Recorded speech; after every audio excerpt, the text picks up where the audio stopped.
This is Book-Ass Reviews, and today I'm going to be doing a review on the McFarlane Toys DC Multiverse The Batman movie figure.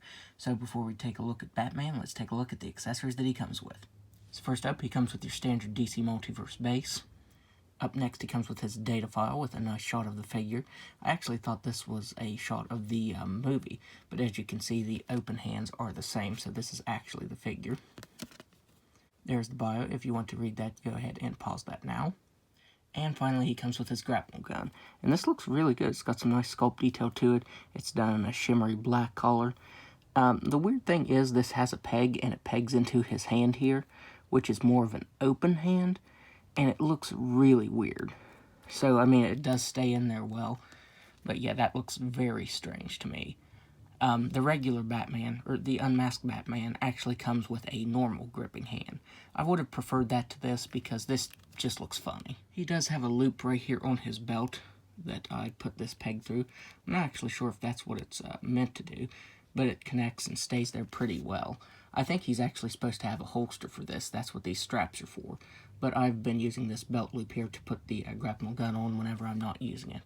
So now let's go ahead and take a look at the head sculpt. Taking a look at the head sculpt, I think McFarlane Toys actually did a pretty good job on this. The only part that you're really seeing of the face is right here, the lower half of it. But I think that looks pretty much like Robert Pattinson. The stitch work to the cowl is done very nicely. Looks really good. I do think they should have given him some more 5 o'clock shadow. He really doesn't have a lot. But he does have some printed variation in skin tone there. So yeah, I do think this is a pretty good likeness of him. All of the sculpted bits to the armor look really nice. He's got a really nice looking cape, but this isn't accurate. The cape should go behind the chest plate right here. This is most likely based off of concept art to get the figures out in time. A bunch of companies do that, but I'm not sure if you can actually get that up. Actually, you can. So yeah, you might be able to fix that to where it goes behind the chest piece right here. All the sculpted wrinkles in the cape look very nice. The gloss black bat logo looks really good. He's got some nice sculpted armor with a little bit of texturing to it. There you can see the texturing once the light hits it. It's cast in an odd kind of collar. It definitely needs like a wash or something over top of it, but all of the sculpted details are there, and it's sculpted very nicely. The shoulder pads are done in a really soft rubbery type of plastic, and it does hinder the articulation a little bit, which you can move them up like that to get the articulation moving. The gloves look really nice. He's got some silver here. I'm not sure what these are supposed to be. Maybe some sort of arrows. That's kind of what it looks like to me, like little mini arrows. But the silver on them is really bright and it really stands out. The armor and the pants are all the same color. That's why I said this definitely needs a wash or something over top of it. But it is sculpted really nicely because it has that continued texturing to it like the armor up here does. There you can see the straps on the right thigh, and this is where the holster for the grapple gun should be. And then he has some glossy black boots with a little bit of sculpt detail to them. They also have a nice texturing to them as well. So yeah, this figure is sculpted really, really nicely. It doesn't have too much paint. I wish it would have had a little more paint variation, but that's something a quick silver or black wash would fix. So now let's go ahead and go over his articulation. He has a ball-jointed head that can look up all the way. Can't really look down that far. He can move his head side to side.